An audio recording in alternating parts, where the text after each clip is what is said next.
की असे अनेक वर्षापासून त्यांनी या देशाची सेवा केली, समाजाची सेवा केली आणि उतारवयामध्ये आता त्यांनी संसारिक जबाबदारी स्वीकारली। कारण इतकी वर्ष त्यांना संसारिक जबाबदारीपेक्षा देशाची सेवा, समाजाची सेवा या करण्यामध्ये त्यांचं आयुष्य गेलं आणि उर्वरित आयुष्य हे आपल्या परिवाराला देण्यासाठी त्यांनी ठरवलं आणि त्याच्यातून सुद्धा आपल्या बालगोपाळांचा सत्कार करावा हे त्यांनी ठरवलं। मनापासून आनंद वाटला की ज्या मुलांनी स्वतःच्या पायावर स्वतःच्या मेहनतीने हे मार्ग मिळवलेले आहेत आणि त्यांच्या कुठेतरी गोड कौतुक झालं पाहिजे, त्यांना एक प्रेरणा मिळाली पाहिजे, त्यांचा पुढचा मार्ग, त्यांची पुढची दिशा त्यांनी ठरवली पाहिजे।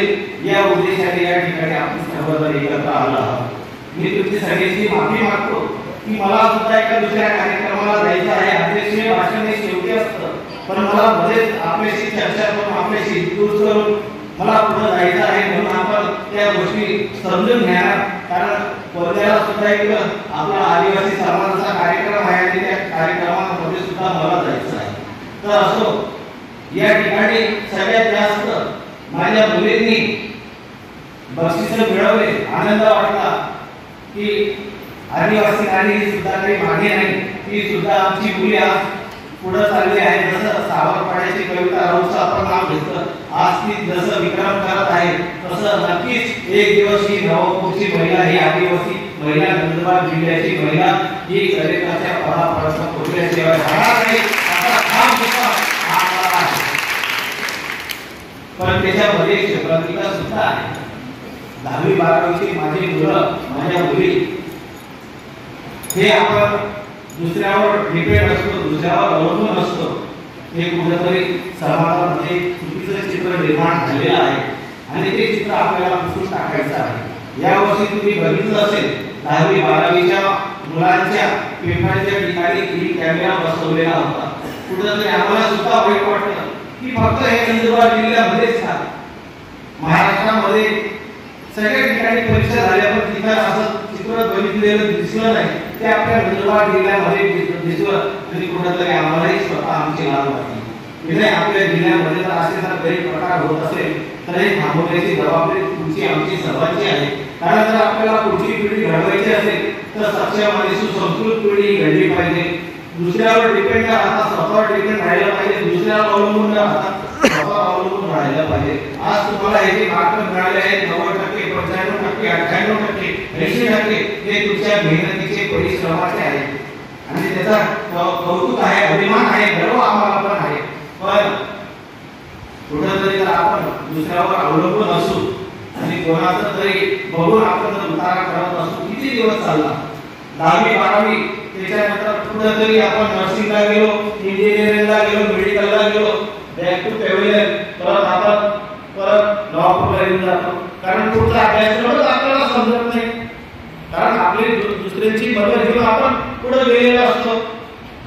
तर माझी तुम्हाला प्रामाणिकपणे विनंती आहे की 5वी 6वी 7वी जर एखादं घर बांधायचं असेल तर त्याचा पाया मजबूत असला पाहिजे। जर पाया मजबूत असेल तर पहिला मजला, दुसरा मजला, तिसरा मजला, 10वा मजल्यापर्यंत आपण बिल्डिंग उभारू शकतो। त्याच पद्धतीने आपल्या शैक्षणिक क्षेत्रामध्ये जर तुमचा पाया मजबूत असेल, जर तुम्ही 4वी 5वी 6वी 7वी 8वी पर्यंत जर व्यवस्थितरित्या शिक्षण घेतलं, शिक्षण आपल्याकडे करून घेतलं, अभ्यासक्रम करून घेतला तर नक्कीच तुम्हाला 9वी 10वी एकदम इझी जाईल। 11वी 12वी काही प्रश्नच नाही। आणि माझ्या विद्यार्थ्यांना तर आता जो 10वी पास झाला तरी म्हणता आम्हाला सायन्सला जायचं, प्रत्येक जण सायन्सकडे वळायला लागलेला आहे। आपण आर्ट्स मध्ये शिकून तुम्ही मोठा होऊ शकत, कॉमर्स मध्ये जाऊन तुम्ही मोठा होऊ शकत आणि आपल्या समाजामध्ये ही गायडलाईन्स आहे की सायन्स घेतलं तर तुमचा नर्सिंगला नंबर लागतो। अरे तुम्ही आर्ट्स फॅकल्टी घ्या, कॉमर्स घ्या, त्याच्यातून सुद्धा तुम्हाला जाता येतं। पण कुठेतरी आपल्याला मार्गदर्शनाची गरज आहे आणि नक्कीच येणाऱ्या दिवसामध्ये हे राष्ट्रपती अधिकाऱ्यांमार्फत आपल्याला मार्गदर्शन मिळेल। स्पर्धा परीक्षांमध्ये सुद्धा आपण जाऊ शकेल। या ठिकाणी माझ्या बऱ्याच 4-5 भगिनींनी हातपत्ती केली की मला स्पर्धा परीक्षेत जायचं आहे, मला IPS IAS अधिकारी व्हायचं आहे। हे आपण ठरवूनच होणार आहे, काही ठरवलं तर काही होणार नाही। तुम्ही स्वतःचं ड्रीम बघितलं पाहिजे, स्वप्न बघितलं पाहिजे की मला त्या पदापर्यंत पोहोचायचं आहे आणि जेव्हा तुम्ही तुमचं स्वप्न बघणार तुम्हाला जर पूर्ण करायचं असेल त्याच्यासाठी तुम्हाला मेहनती परिश्रम घ्यावे लागतील, तेव्हा आपण पुढे जाऊ शकतो. आजही आपला आदिवासी बांधव भगिनी घरामध्ये मंदिरामध्ये आपण काय घेऊन तो शिक्षण घेत आहे.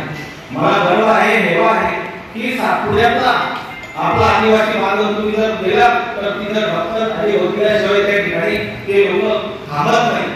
आणि नंदुरबार जिल्ह्याचा नवापूर तालुका बघितला तर नवापूर तालुक्यामध्ये थोडंसं प्रमाण आता वाढत चाललेलं आहे आणि ते वाढलं पाहिजे. हीच एक सामाजिक कार्यकर्ता म्हणून समाजाचा अभ्यास म्हणून माझी विनंती आहे.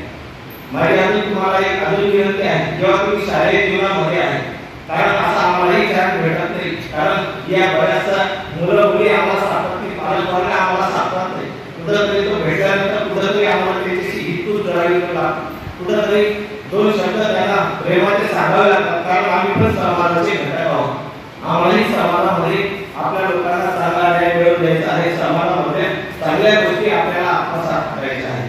बरेचशा माझ्या मुली माझे मुलं हे 10वी 12वीच्या पडून जातात, पडून लग्न करतात. कुठंतरी आपण सुटतो आहे, स्वतःला सांभाळा, स्वतःला आवरा. 2-4 दिवसापूर्वीची घटना आहे, माझी 15 वर्षाची मुलगी पडून गेली. वाईट वाटतं, हसण्यासारखी गोष्ट नाहीये. कायदा आहे, 18 वर्षाची मुलगी असली पाहिजे, 21 वर्षाचा मुलगा असला पाहिजे.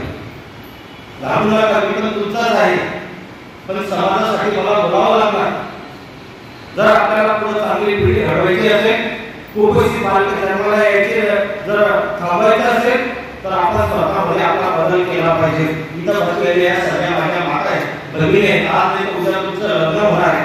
तुमच्या याच्यातनं तुमच्या पूर्ण तुमच्या उदरातनं आमच्यासारख्या बालकांचा जन्म होणार आहे. पण तो सुदृढ बालक असला पाहिजे, तो मजबूत बालक असला पाहिजे, तर तो परिवार चालणार आहे. तुम्ही म्हणणार आम्ही लहान आहे, आम्हाला त्या गोष्टीचं समजत नाही, पण हे तुम्हाला आतापासून ज्ञान द्यावं लागेल. तुम्हाला जेव्हा शिकतो तेव्हा तुम्ही पुढे घडणार आहे. हे वय तुमचं नाही, हे वय तुमचं शिक्षणाचं आहे, अभ्यासाचं आहे. लफडे करायचं नाही, प्रेम करायचं नाही. हे तुमचं शिक्षणाचं आहे, कॅरियर घडवण्याचं आहे. तुम्ही स्वतःला घडवणार तर पुढं तुमचं आयुष्य सुकर होणार आहे. आता जर तुम्ही मजा करणार पुढे तुमचं आयुष्य हे घडवणार बनणार आहे. पण आता तुम्ही स्ट्रगल करणार तर तुमचे पुढचे 50 वर्ष 60 वर्ष 100 वर्ष परमेश्वराने दिलेले आहे ते सुखकर होणार आहे. म्हणून स्वतःला सावरा, स्वतःला हवा. कारण जो समाज तयार होतो आहे तो माझ्या मातेच्या उदरातून निर्माण होत आहे. आणि सुसंस्कृत आणि सक्षम समाज आपल्याला निर्माण करायचा असेल तर माझ्या माता भगिनींनी स्वतःला सांभाळलं पाहिजे, स्वतःला जोपासलं पाहिजे. आई वडिलांनी सुद्धा आपल्या मुलीकडे लक्ष दिलं गेलं पाहिजे. त्याच्याकडे हा जो मोबाईल आहे ना बेटा, हा मोबाईल जितका चांगला आहे तितका वाईट आहे. जेवढं तुम्ही त्याला सांभाळणार तेवढा तो तुम्हाला चांगल्या मार्गाने घेणार, पण त्याचे वाईट परिणाम सुद्धा आहेत. जेव्हा आमच्या साठीचे लग्न झाले, वडीलधाऱ्यांचे लग्न झाले, आम्ही मुला मुलीला एकत्र बघितलं. आता ते एकामेकांमध्ये हॅलो उतरतो, फोटो उतरतो, तुमचं प्रेम प्रकरण त्याच्यावर चालून जातं. नाही, हे दिवस आपले नाही, हे दिवस आपल्या अभ्यासाचे, प्रेम प्रकरण करण्याचे दिवस नाहीये. तुम्ही स्वतःचा कॅरियर घडवा, तुम्हाला पूर्ण आयुष्य प्रेम करण्याची संधी मिळणार आहे.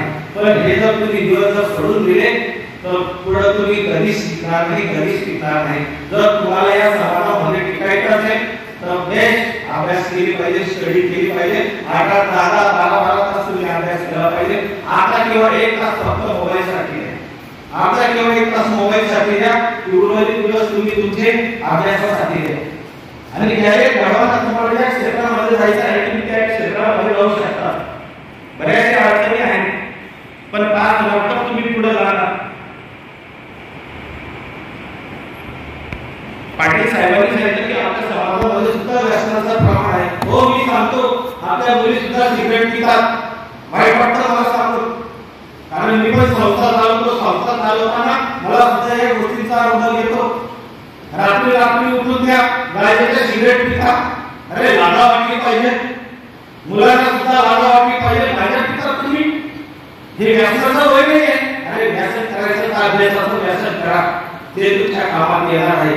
जे परमेश्वराने भगवंताने आपल्याला जे जीवन दिलं आहे ते नाश होण्यासाठी नाही, समाज घडवण्यासाठी, पुढची पिढी घडवण्यासाठी आपल्याला जीवन दिलेलं आहे.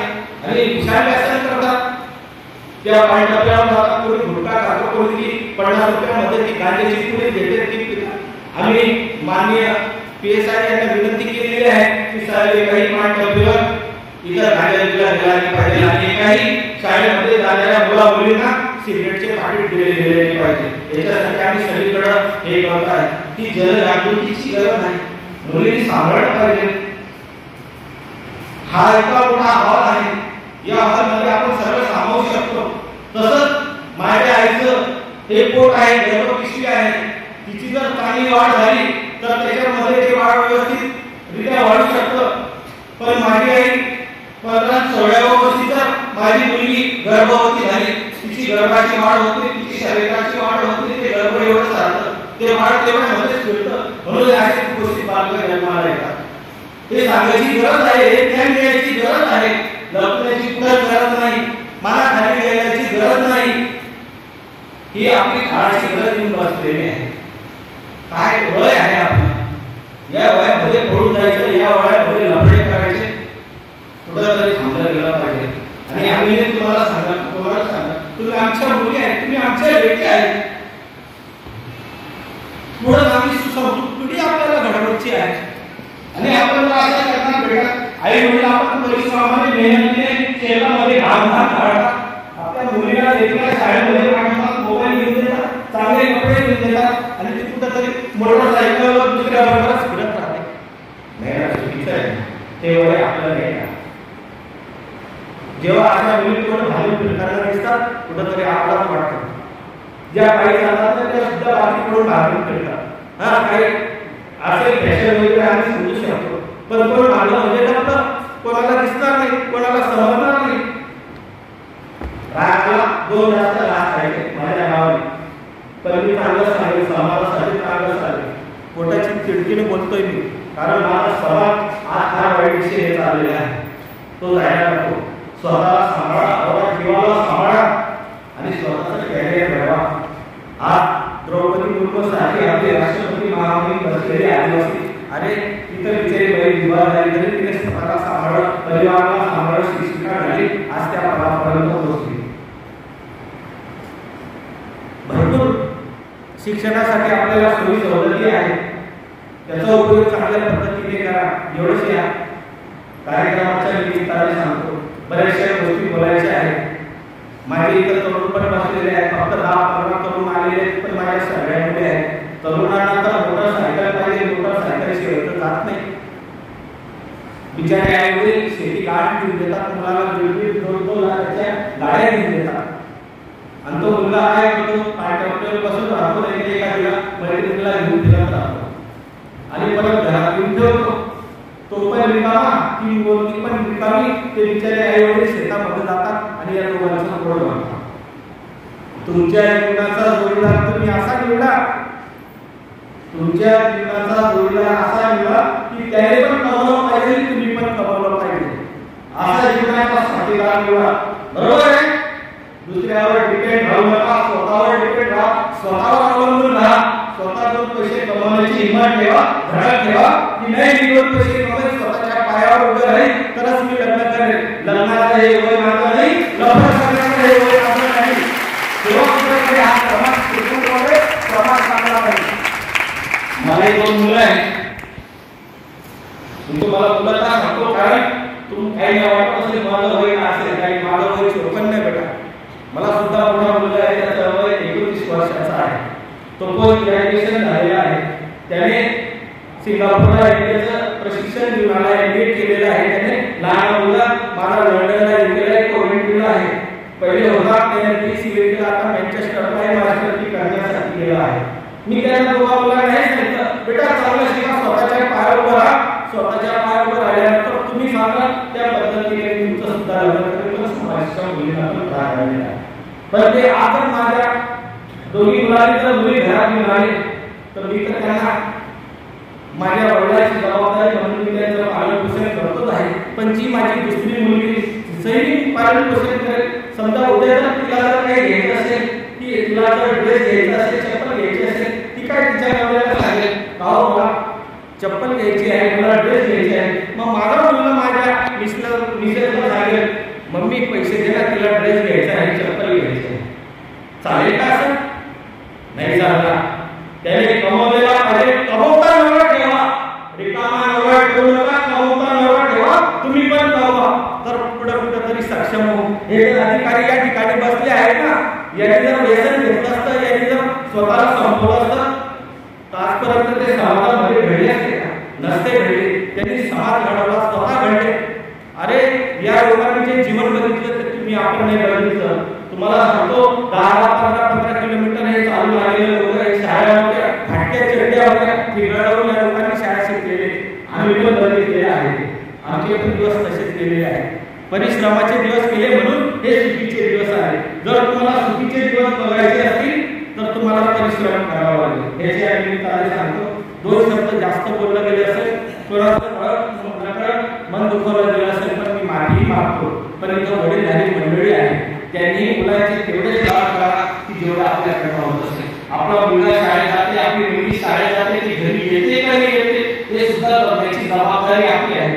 रोज त्यांच्याशी हितगुज करा, त्यांच्याशी बोला.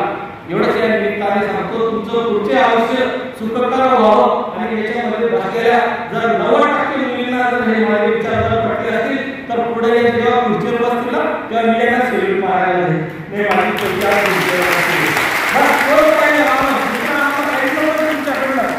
तुमच्याकडनं प्रॉपर्टी नको, तुमच्याकडनं काही नको, फक्त तुमच्याकडनं मेहनत घेता आणि शिकायची होती. ती आदिवासी मुलांमध्ये आहे की अभ्यास करा, स्टडी करा आणि पुढचं लाईफ सुंदर करा. एवढंच या निमित्ताने सांगतो. पुन्हा उद्या 9 ऑगस्ट आहे, आदिवासी दिवस आहे. आदिवासी दिवस फक्त एक दिवस नका, 365 हा आदिवासींचा दिवस आहे. मेहनत परिश्रम करा हे या निमित्ताने सांगतो. पुढच्या भावी वाटचालीस शुभेच्छा देतो. ज्यांना पुढच्या काही अडचणी असतील, शैक्षणिक अडचणी असतील, आर्थिक अडचणी असेल, हा भारत तुमच्या पाठीशी उभा आहे. नक्कीच तुम्हाला चांगल्या गोष्टीसाठी मदत करेल, वाईट गोष्टीसाठी मदत करणार आहे. शिक्षणासाठी ज्याला मदतीची गरज असेल हा भारत समाजासाठी आहे, समाजासाठी नक्कीच ते योगदान करेल. एवढ्या निमित्ताने सांगतो. पुनश्च या मंचावर बसलेल्या सर्व राष्ट्रातील निवृत्त अधिकाऱ्यांचं मनापासून आभार मानतो आणि असं त्यांचे प्रेम आशीर्वाद या समाजावर मिळत राहो एवढे या निमित्ताने सांगतो. या कार्यक्रमासाठी या सगळ्यांनी बिचारा टेन्शन धारकांनी त्यांना जे टेन्शन मिळतं त्याच्यातून थोडा हिस्सा या कार्यक्रमासाठी दिला. मी सुद्धा फुलाची पाकळी 11,000 सेवा या समाजासाठी देत आहोत. एवढे या निमित्ताने सांगतो. असे असंख्य कार्यक्रम होत आहोत आणि माझ्या मुलींनी जेवढी पदक मिळवली आहे त्यांना पुढच्या वाटचालीस शुभेच्छा देतो. मुलांना सुद्धा यांच्या बरोबरीने आपण पुढे झाला या शुभेच्छा देतो आणि या ठिकाणी थांबतो. पुढे सगळ्यांना येणाऱ्या उद्या आदिवासी दिनाच्या हार्दिक शुभेच्छा देतो. काही बोलत असेल जाहीर ठिकाणी तुमची माफी मागतो. पण समाजाचा घटक म्हणून केव्हाही तुम्ही कुठेही मला आवाज द्या. हा मुलगा म्हणून तुमचा बाप म्हणून हात उचलतो, नेहमी मदतीला राहील एवढं आश्वासन या ठिकाणी देतो. सगळ्यांना या शुभेच्छा देऊन थांबतो. सगळ्यांना जय